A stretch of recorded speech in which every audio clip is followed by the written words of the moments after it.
मेरठ की कपसाड़ कांड में अब तक आपने सुना कि आखिर किस तरीके से ये पूरा मामला हुआ और फिर इस पूरे इलाके में दलित वर्सेस राजपूत ये चर्चा तेज होने लगी कि आखिर किस तरीके से रूबी का अपहरण किया गया या फिर जानबूझकर इस मामले को इस तरीके से तूल दिया। आखिर क्या है इस पूरे मामले की सच्चाई और कोर्टरूम में रूबी और पारस ने क्या कुछ बताया। पारस ने जेल अधीक्षक से आखिर क्या एक नई कहानी बयां कर दी है, जिसके बाद सवाल है कि आखिर पारस, रूबी और फिर सुनीता यानी रूबी की मां, इन तीनों के बीच उस वक्त 8 बजे के आसपास क्या घटना हुई थी।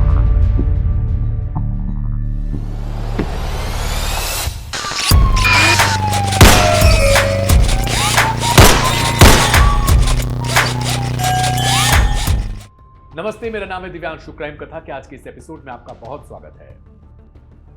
एक दलित लड़की रूबी, जिसकी चर्चा पूरे प्रदेश में लगातार पिछले कई दिनों से हो रही है, आखिरकार उन्हें शनिवार को बरामद किया जाता है सहारनपुर से रेलवे स्टेशन पर। कुछ दिनों तक ये उत्तराखंड में रह चुके थे। इस बात को लेकर चर्चा तेज होने लगी कि रूबी और पारस के बीच आखिर क्या कोई रिश्ता है। अगर है तो रूबी ने इसे स्वीकार क्यों नहीं किया। हालांकि पुलिस के बयानों के बीच यह समझ में आने लगा कि रूबी और पारस एक दूसरे को बहुत पहले से जानते थे। गांव वाले भी दबी जुबान में कुछ न कुछ ऐसी ही कहानी बयां कर रहे थे। हालांकि कुछ लोगों का कहना है कि इसीलिए वो ऐसे कह रहे थे क्योंकि वहां पर राजपूतों की आबादी ज्यादा है और शायद यही वजह है कि दलितों को थोड़ा चुप रहना पड़ता है। लेकिन क्या हर मामले को जातिगत आधार पर रंग देना शोभा देता है? आज के इस एपिसोड में बात इसी पर। दरअसल पारस को जेल भेज दिया गया है 14 दिन की न्यायिक कस्टडी में और यहां पर उससे वो पूछताछ होगा आखिर उसने इस घटना को अंजाम कैसे दिया। पारस इस बात को स्वीकार करने से खुद को इनकार कर रहा है। उसका कहना है कि जिस भी हथियार से यानी जिस फावड़े या फिर बरकटी से सुनीता की हत्या हुई है या सुनीता घायल हुई थी तत्काल, उसमें रूबी और पारस दोनों सम्मिलित थे। इनके बीच कहासुनी हो रही थी और अचानक से वो सुनीता को लग जाता है। अब सोचिए, इस बयान के आधार पर अगर हम ये समझें कि इन दोनों के बीच सिर्फ कहासुनी में इस तरीके की घटना हुई, तो यहां पर एक फावड़ा रखते हैं और इस कहानी में दो लोगों को आपस में कहासुनी करते हुए या फिर आपस में मतलब उलझते हुए देखते हैं। क्या आपको लगता है कि सिर्फ कहासुनी के बीच फावड़ा घूमकर किसी को कई बार लग सकता है जिससे उसकी मौत तक हो जाए? यहां किसी तमंचे की बात या फिर किसी पिस्टल या फिर किसी बंदूक या ऐसी चीज की बात नहीं हो रही, फायर आर्म्स की, कि जो गलती से चल गई और लग गया तो मौत हो गई। सवाल इस बात पर है कि क्या गलती से कहासुनी में ऐसा हो सकता है जब तक कि चलाया न जाए। रूबी ने कोर्ट रूम में जो कुछ कहा उसके बाद पारस की मुश्किलें कहा जा रहा है कि वो बढ़ सकती।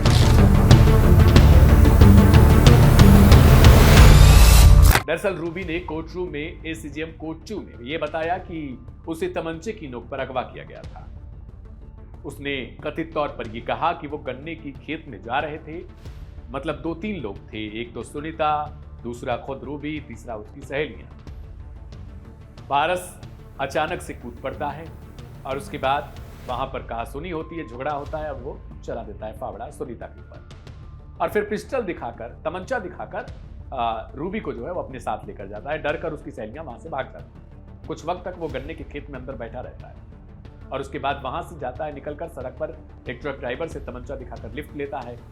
रूबी कथित तौर पर यह कहती हैं, कोर्ट रूम में उनका बयान है कि हर बार चद्दर के अंदर से उसे तमंचा दिखाया जाता है ताकि रूबी शांत रहे। वो कह रही थी इसलिए मैं इतना दिन तक भाग नहीं पाई क्योंकि मुझे तमंचे का डर था।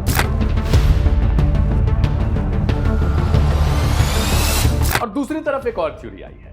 पारस की तरफ से 2 वकील हैं, बलराम और विक्रांत गोस्वामी। इन दोनों वकीलों में से एक की तरफ से यह कहा गया है और जो कहा गया वो उन्होंने सूत्रों के मुताबिक कहा है। अब इनके सूत्र कौन है ये खुद जानते होंगे। इन्होंने कहा कि कोर्ट रूम में रूबी ने यह खुद कबूल किया है कि वो रिश्ते में थी पारस के साथ पिछले 3 सालों से और वो खुद उसके साथ गई थी और उसकी मां इस बात का विरोध कर रही थी। इतने में ही अचानक से ये कुछ हो गया इंसिडेंट और अचानक से कैसे हो जाता है ये भगवान जाने।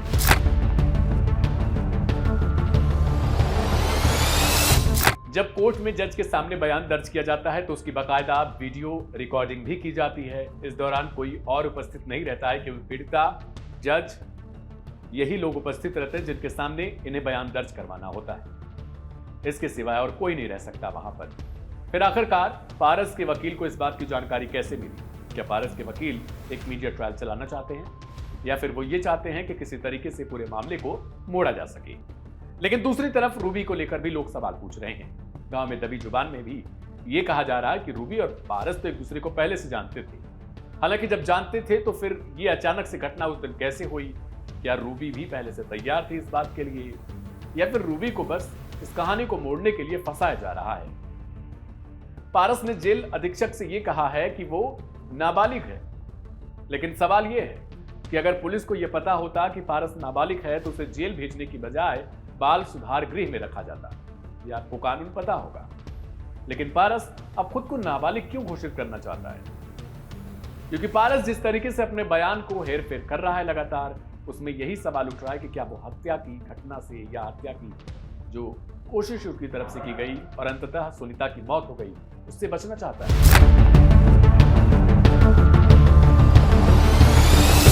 इस घटना के बाद से यूपी पुलिस पर तमाम कई सवाल खड़े हो रहे हैं। सवाल यह है कि आखिर किस तरीके से दिन दहाड़े हत्या कर दी जाती है? क्या किसी बात का कोई डर नहीं? पारस इतने घंटे तक आखिर गायब कैसे रहा? कैसे वो एक प्रदेश छोड़कर दूसरे प्रदेश में दाखिल हो जाता है जबकि पूरी पुलिस व्यवस्था ही उसके पीछे पड़ी हुई हो? पारस किस तरीके से एक लड़की को उठाकर ले जाता है? क्या इतनी सामान्य घटना हो चुकी है ये? इन सबके बीच जो मेरठ का कपसाड़ इलाका है सरदना थाना क्षेत्र का, ये पूरी तरीके से छावनी में तब्दील है। पिछले कई दिनों से ना कोई अंदर जा सकता है ना कोई बाहर आ सकता है। इतनी सघन चेकिंग हो रही है गैर जरूरी सेवाओं को छोड़कर।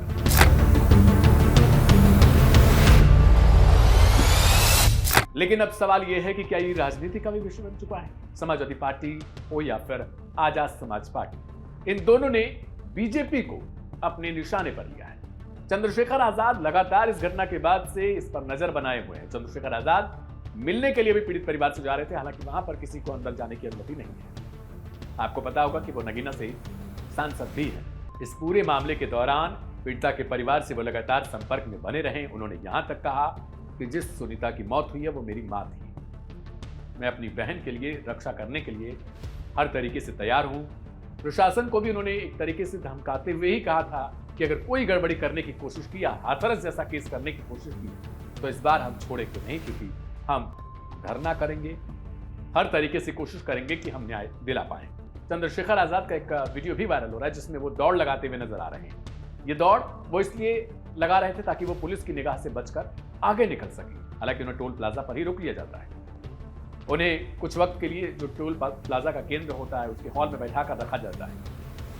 इसके बाद जब वो जैसे ही निकलते हैं, गाड़ी में बैठते हैं और वापसी के लिए तैयार होते हैं, तब उनका एक और वीडियो वायरल होता है जिसमें वो पीड़िता के परिवार से बातचीत करते हुए नजर आते हैं। इसमें भी वो ये कहते हैं कि धैर्य बनाकर रखो, हम लोग साथ हैं, कुछ भी ऐसा नहीं हो सकता।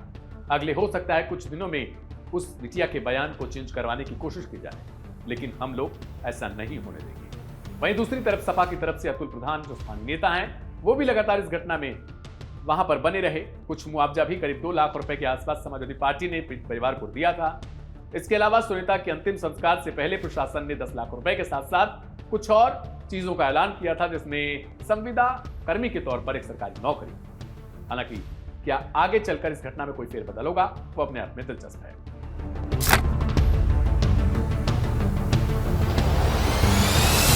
फिलहाल सवाल यही है कि क्या इन दोनों के बीच कोई रिश्ता था, और अगर रिश्ता था तो फिर इस तरीके से रूबी अपना बयान क्यों बदल देगी? दूसरी तरफ पारस के बयानों से आप समझिए कि एक तरफ वो खुद को नाबालिग घोषित करना चाहता है, दूसरी तरफ पुलिस ने उसे जेल भेजा है। यानी कोर्ट में पेश करने के बाद अदालत के कहने पर उसे न्यायिक हिरासत में रखा गया। अब सवाल यह भी है कि 14 दिनों की जब जेल उसे मिल गई है तो पुलिस को क्या नहीं पता था कि वो नाबालिग है? दरअसल वो इस केस को ही मोड़ना चाहता है, ऐसा कहा जा रहा है सोशल मीडिया प्लेटफॉर्म पर। फिलहाल आपकी क्या राय है इस पूरे केस में लेकर, और क्या इस केस को दलित वर्सेस राजपूत का एंगल देना चाहिए? कमेंट बॉक्स में जरूर लिखिएगा, वीडियो को शेयर करिएगा जरूर, ताकि ज्यादा से ज्यादा लोगों तक ये घटना, इसकी जानकारी, इसकी पूरी डिटेल और ये जो कश्मकश चल रही है वो पता लग सके। मेरा नाम है दिव्यांशु सिंह। कल मिलेंगे क्राइम कथा की एक नई कहानी के साथ रात 10 बजे। तब तक के लिए आप सभी को शुभ रात्रि, शुक्रिया, नमस्ते।